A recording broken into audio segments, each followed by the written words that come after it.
Bueno, el presidente Enrique Peña Nieto hoy hizo un ejercicio que yo creo que debe ser continuo y debe ser permanente, de llevar al vocero y llevar al secretario de Hacienda a hablar sobre la situación real de la economía.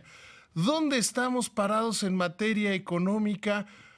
Porque hoy lo que sobra son interpretaciones torcidas de la realidad.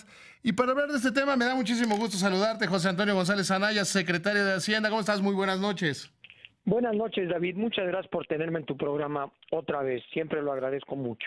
Este programa es tu casa. Y yo decía que el ejercicio que hicieron hoy es un ejercicio interesante, de plantear dónde está realmente la economía. Y si me ayudas haciendo un resumen para el auditorio, te lo agradezco mucho, José Antonio.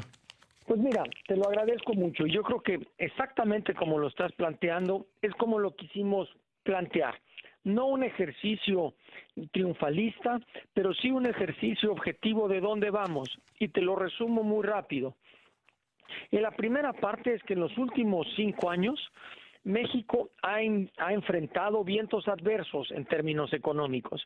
Se nos ha venido cayendo la producción y el precio del petróleo. Hemos tenido una desaceleración importante en la producción industrial de Estados Unidos y hemos enfrentado volatilidad en los mercados financieros por la normalización de la política económica. Yo te diría que bajo circunstancias normales, eso hubiese implicado que México hubiese en algunos de estos trimestres enfrentado una contracción. Sin embargo, no fue así. Y la pregunta es, ¿por qué? Y la respuesta también la resumo. En primer lugar, el gobierno ha llevado políticas fiscales y monetarias prudentes y conservadoras que han llevado a una disminución de la deuda. Y segundo, una agenda bien ambiciosa de reformas estructurales. Entonces, al final del día, lo que podemos decir es que comparado con nuestros pares, con Brasil, con Argentina, con Rusia, México ha crecido más. México creció 2.8 en los últimos años, mientras que Estados Unidos 2.3, Argentina 0.2, Rusia le creció un poco y Brasil de hecho cayó 1%.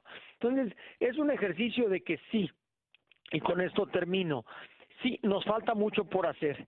Sí quisiéramos crecer más, pero la economía va caminando y algunos logros convenía hacer un corte. Yo creo que esto es importante porque hay la creencia de que la economía mexicana está en crisis. ¿Qué le dirías a toda esa gente que dice que estamos en crisis, estamos viviendo el peor momento económico de la historia? Yo les recomendaría primero leer un libro, pero ¿tú qué les recomendarías? Pues mira, yo lo que te diría es que estamos lejos de eso. Hemos enfrentado y tenemos algunos resultados que son interesantes. Más allá del crecimiento, en algunos resultados de las reformas, se han generado más de 3 millones de empleos. Eso es más del doble que cualquier administración anterior en un periodo comparable o una cosa similar. Estos empleos en el Seguro Social son empleos formales, con gente que tiene acceso a servicios de salud, a un seguro contra accidentes, a una pensión, a otros servicios del Seguro Social. Habrá que preguntarles a ellos, como tú hiciste en tu intervención, si están mejor hoy que hace 10 años.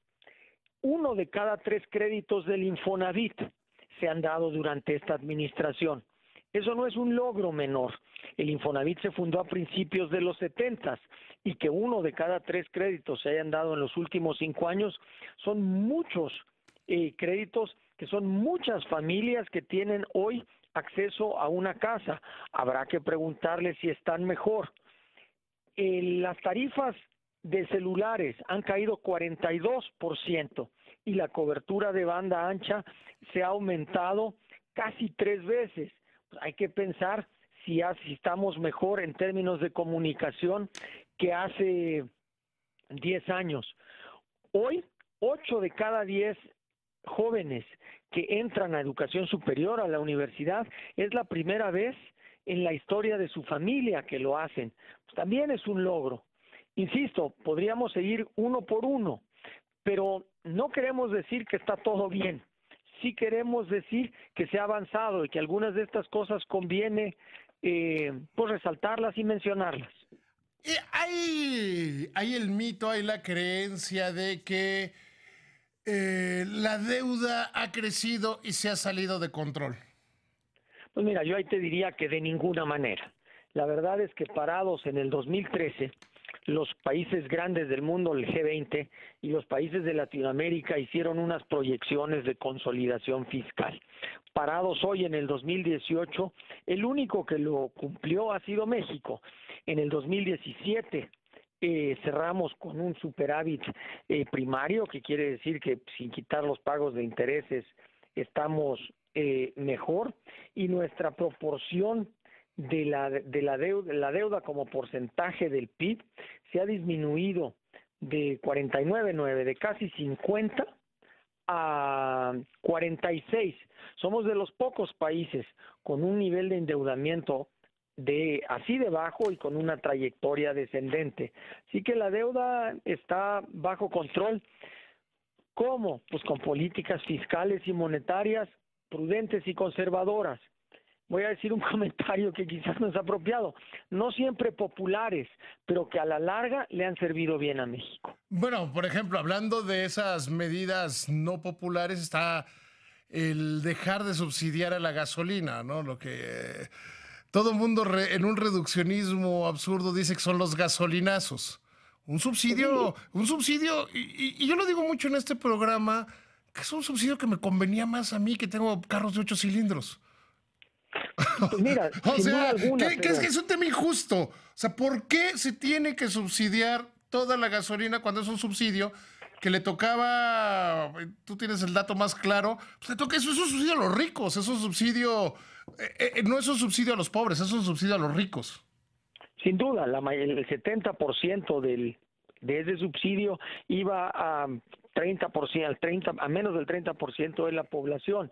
Y ahora a lo que hemos ido no es a estos cambios abruptos en los precios, sino unos movimientos graduales en los precios de las gasolinas que se han venido moviendo otra vez, que le han servido bien a México. Tú hiciste una reflexión en la introducción de los 80s. En los 80s teníamos un tipo de cambio fijo, hoy el tipo de cambio se mueve. Teníamos tasas de interés fijas, hoy se mueven. Y en aquel tiempo se decía que eso no se podía en la economía mexicana. Hace solo algunos años se decía que teníamos que tener un solo precio de la gasolina en todo el país y que fuera fijo. Hoy tenemos cientos de precios en todo el país y se mueven diario, lo cual está haciendo que haya gasolineras que no nada más son de Pemex, gente que está invirtiendo en tubos y en tanques porque ahora sí saben que hay certeza en los márgenes. Entonces, pues poco a poco ahí va avanzando la economía, insisto, no quiero decir que todo está hecho de ninguna manera y que sí quisiéramos crecer más, pero que estos cambios que se han hecho son buenos para la economía y hay que continuar implementándolos. Hay gente que, insisto, en este reduccionismo económico, que trata de hacer un símil, un paralelismo entre el nivel de tipo de cambio y el éxito de la economía. Yo la otra vez le decía a algún muy querido amigo conductor de noticias que se quedó en la época de los 90s, que se quedó cuando el tipo de cambio era fijo y que todas las variables económicas se acomodaban con base en él. Si el tipo de cambio se tenía que mover, todo lo demás se desajustaba. Pero hay gente que sigue creyendo, que sigue estando convencida de que el nivel de tipo de cambio habla del éxito o fracaso de una administración como la del presidente Peña. Pues mira, yo aquí lo que te diría, había una analogía que la voy a hacer y a lo mejor no es correcta, David, pero con la confianza me voy a atrever. Alguien decía que fijar el tipo de cambio era como fijar la brocha y mover la casa para pintarla. Ajá. En lugar de mover la brocha y pintar la casa. Claramente el tipo de cambio flexible para la economía mexicana ha resultado ser una buena variable de ajuste. Cuando tenemos algún choque, cuando tenemos algún movimiento que nos afecta a nuestra economía, te doy dos. El precio del petróleo se cayó de 100 A la semana que yo entré a Pemex, el precio estaba en 18. Esa es una caída enorme del precio del petróleo. Si nosotros tuviésemos las rigideces que teníamos antes y las tuvimos en los 80s, tuvimos un problema económico Estaba a enorme. principios de los 90, digamos, ¿no? Sí, ahora no existió. Ahora se cayó el precio del petróleo de 100 a 18, se cayó la actividad económica industrial en Estados Unidos y no hubo una recesión en México. Nuestros modelos típicos de la economía nos decían que si esos choques hubiesen ocurrido, íbamos a tener una contracción que nunca ocurrió. Entonces, pues eso nos da avances, indicios, te diría yo, de que la economía mexicana poco a poco se está fortaleciendo. Y ese es el mensaje que queríamos dar. El gerundio que se está fortaleciendo, no un mensaje de que ya se terminó la tarea, ni triunfalista, ni mucho menos.